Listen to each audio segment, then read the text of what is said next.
La noche está manchando la pared con pompa de jabón y chocolate.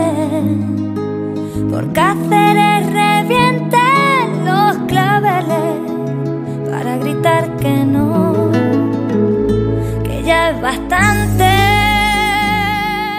Bienvenidos a Cáceres en mi memoria, un programa de Antena Cáceres que pretende aproximar a los ciudadanos cómo era la vida en Cáceres no hace mucho tiempo. Sin duda alguna, la memoria de las ciudades está basada en el pasado, en las situaciones que nos precedieron, en las gentes que estuvieron antes que nosotros y en las personas que hicieron algo por la ciudad en la que vivieron. Para ello, vamos a contar con diferentes invitados, personajes anónimos de la ciudad que a través de sus viejas fotografías, esos cuadros en los cuales se guarda parte de nuestra memoria, de la memoria individual y la memoria colectiva, nos van a poner en contacto con diferentes aspectos de la historia de nuestra ciudad. Hemos querido comenzar nuestro programa dedicando la tarde a hablar de Aldea Moret. Hablar de Aldea Moret es hablar del pasado de nuestra ciudad, pero es también hablar del presente de Cáceres. Aldea Moret fue una experiencia minera que durante casi un siglo convirtió a Cáceres en el centro industrial de Extremadura. Fue la mayor experiencia industrial de Extremadura que se recuerda y fruto de ella son una serie de instalaciones propias de la cuenca minera, como era el poblado, como son las bocas de las minas, como son los viejos edificios industriales que hoy día se están rehabilitando para prestar otra serie de servicios a los ciudadanos.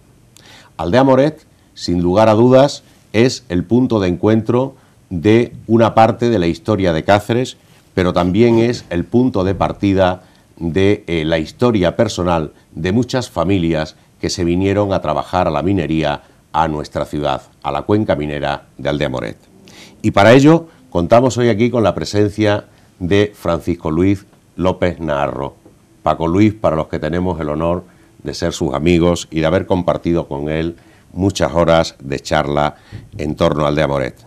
Paco Luis guarda parte de esa memoria de Aldea Moret, porque él guarda viejas fotografías de su barrio, de su poblado, del lugar en el que nació, y a través de ellas, cada vez que hemos podido hablar con él, ha recurrido a estas imágenes que son las que le trasladan al pasado de Aldea Moret. ¿Qué es para ti Aldea Moret, Paco Luis? Buenas tardes, Fernando. Bueno, para mí Aldea Moret es mi historia, es una parte importantísima de Cáceres, mi ciudad. Aldea Moret es todo. Aldea Moret es una lástima también para mí al mismo tiempo, como para la mayor parte de los ciudadanos, ¿no? Puesto que se ha masacrado, se ha maltratado desde todos los puntos, ¿no? Entonces, cuando fue un núcleo importante que le dio la vida a la capital, a la ciudad de Cáceres. Tú te has criado en Aldea Moret, eres hijo de Aldea Moret, sí, y sigues viviendo en Aldea Moret, además donde eres una persona activa en la protección de Aldea Moret. Yo creo que eso es algo que te reconocen sobre todo la gente de Aldea Moret y la gente que te conocemos. Quizás el olvido hacia Aldea Moret se olvidó muy pronto los grandes servicios que Aldea Moret había prestado a la ciudad. Sin lugar a dudas. Luego también hay un vacío en las entrañas de Aldea Moret. O sea, Aldea Moret, el mismo ciudadano de Aldea Moret, algunos de ellos, una gran parte, lo desconoce. Porque lo que es el Aldea Moret, ese poblado minero, era una entidad privada totalmente. Entonces, claro, no podía entrar nadie. La gente aún recuerda de que unos podían entrar en una piscina y otros no. Y bueno, la piscina era privada, era la empresa la que no dejaba entrar a nadie, no éramos los que estábamos allí, ¿no? Entonces el mismo ciudadano desconoce esa mecánica por la que se regía la empresa. Entonces, claro, eso da lugar a que incluso políticos, yo no voy a acusar a nadie, pero muchas veces por desconocimiento, pues vienen las palas y tiran todo, como han tirado. Gran parte de lo que es el complejo. Sí, porque hay que matizar, Paco Luis, que Aldea Moret surge como un poblado privado de la empresa explotadora de las minas para que en ella vivan sus trabajadores. Exactamente. Con lo cual es una propiedad privada, Total. que ahora mismo está en situación de ser declarada bien de interés cultural, y además ya no es una propiedad privada porque fue adquirida por la Junta de Extremadura. Así es, sí. lo que es el poblado minero. De todas formas, yo creo que últimamente, en los últimos 2 o 3 años, se ha hablado mucho y bien de Aldea Moret. El hecho de haberse publicado trabajos me afecta, aparte de esa publicación, de alguna manera, el hecho de haberse hecho trabajos de investigación sobre Aldea Moret, el hecho de que Aldea Moret empiece ya a aparecer en positivo en la prensa y no aparezca siempre en negativo como un barrio conflictivo, como un barrio con ciertos problemas sociales y demás, ¿no? Que es a veces a lo que se tiende cuando se habla de Aldea Moret en términos generales, ¿no? Uh-huh. Sí, evidentemente, bueno, gracias a 4 locos como tú y yo que nos dedicamos a la divulgación de este patrimonio, ¿no? de esta cultura olvidada. Entonces sí, se está hablando en positivo, o sea, no es todo. También hay que tener en cuenta de que ante los medios de comunicación, claro, Aldea Moret vende, pasa cualquier cosa. Hace no mucho veía en un periódico, en uno de los periódicos, que un vecino, fulanito de tal, había sido procesado, pero que vivía en el bloque C. Vivía. ¿Qué tiene que ver Aldea Moret ahora con ese señor? Pero Sí, claro, ahí Aldea Moret y ese bloque vende, entonces lo sacamos. No, hombre, no. Como le he dicho a más de 2 directores, bueno, sácame la auténtica historia, que yo te la cuento con mucho gusto. Bueno, pues la auténtica historia, esta tarde vamos a hablar nosotros Sí. de la auténtica historia de Aldea Moret, ¿no? Por supuesto que sí. Es decir, de la positiva. Ojalá todos los medios hicieran lo que está haciendo este canal ahora mismo. Esta divulgación limpia y clara de lo que Exactamente. es nuestra cultura. Nosotros vamos a hablar de la parte positiva. Para ello hemos seleccionado algunas fotografías que tú conoces porque tú las coleccionas, tú tienes un gran archivo fotográfico relacionado con Aldea Moret, y las vamos a ir viendo en pantalla y vamos a ir hablando de cada una de estas fotografías para ver cómo nos proyectan hacia la memoria de Aldea Moret. Podemos ir viendo esas fotografías.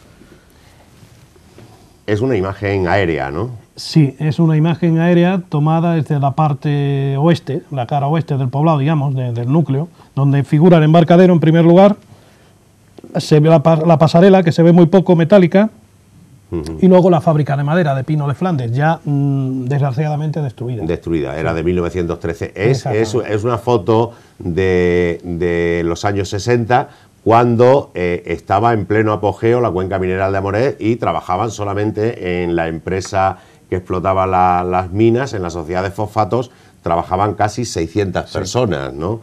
Podemos seguir viendo fotografías que nos van a ir situando aún más cerca de Aldea Moret. Vemos la siguiente fotografía, que es el poblado. Esa es la plaza. Bueno, la Plaza de Madrid se llamó últimamente. Yo un día descubriendo, con mi cámara grabando, en una esquina, me aparece una letrita en oscuro, y es la Plaza de Alfonso XIII. Bueno. Luego lo habían pintado, sería la República o sería... Sí, según iban pasando los tiempos. Exactamente, lo habían pintado. Y ahí se ve los críos que están ahí en la plaza, eso parece ser un domingo, donde se solían cambiar cromos en la plaza después de ir a misa y, en fin, lo que solía pasar. Hacíais una vida totalmente de un pueblo... Sí, totalmente. De un poblado, ¿no? Totalmente, De un poblado donde todos os conocíais, existían unos lazos de solidaridad en función de que trabajaban todos en la misma empresa. Sí. También habría sus malos rollos, me imagino. Por supuesto, como en todo. Ahí había se vivía, como en todo. Cuando vivía tanta gente que trabajaba en la misma empresa. Seguimos viendo esas viejas fotografías de Paco Luis.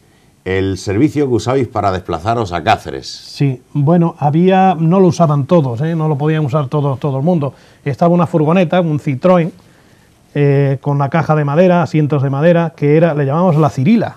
La Cirila. Pero esa llevaba a los hijos de los directores o de los empleados solamente a Cáceres a comprar, o a las señoras a comprar a la ciudad. No lo usaba todo el mundo. En esta vieja fotografía se puede ver que son los vecinos del barrio los que utilizan solamente ese medio de transporte, porque arriba en otra fotografía similar pone Aldea Moret, Cáceres, Cáceres, Aldea Moret, aunque vosotros, hay que decir que los de Aldea Moret erais unos privilegiados, vosotros venís a Cáceres en tren, principalmente. Sí, yo he venido, yo recuerdo haber venido en el tren, con esos asientos de madera, he montado, sí, en el tren hasta Cáceres se venía, sí, a la ciudad. A la antigua estación, no a esta que estaba. A los Fratres, a la antigua estación de los Fratres, os montabais en el apeadero de Aldea Moret. ¿Y os costaba algo el tren? Pues no lo recuerdo, yo era muy pequeño en ese caso. No lo recuerdo. Lo que sí, claro, la estación, como ya sabemos, la primera que tuvo Cáceres fue la de Aldea Moret.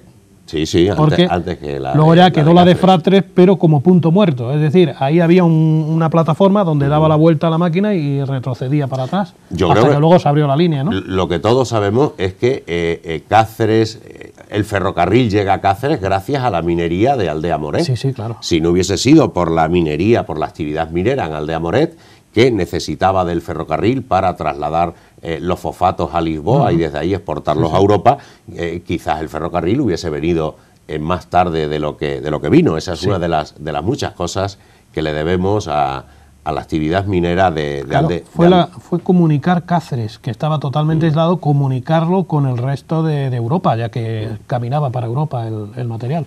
Seguimos viendo fotografías de tu colección, de la colección de Paco Luis. Sí, ese camión es de la compañía, el conductor, buen amigo Miguel Trejo, llevaba este camión con los trabajadores a comprar materiales de madera, en fin, a todo lo que había que hacer. Y ese es un Ford, si no recuerdo mal, que ha estado hasta hace poco en el embarcadero. Antes de empezar la obra del embarcadero estuvo allí, ahí ya se deshizo. Y luego, dentro de la cuenca minera, no todos los trabajadores eran mineros, evidentemente, ¿no? No, claro. No. Eso generaba... Hombre, una factoría de este tipo generaba un montón de profesionalidades, digamos. Había plomeros, fontaneros, soldadores, mecánicos, ajustadores, torneros, carpinteros, albañiles, en fin, había un montón de gente, aparte luego ya de los químicos, personal ya altamente cualificado, ¿no? Y curiosamente, paralelamente a esa actividad se creaba otra, como eran las mujeres de los mineros, en muchos casos, que claro, no había más remedio que tirar a trabajar de ir a recoger agua a Fuente Santa y subir para arriba, a lo mejor con 3 cántaros, ¿no? 2 a los cuadriles, uno aquí en una rodilla que se ponían en la cabeza, y a lo mejor 4 o 5 críos tirándoles de las falducas, ¿no? Subiendo para... Era una vida dura. Durísima.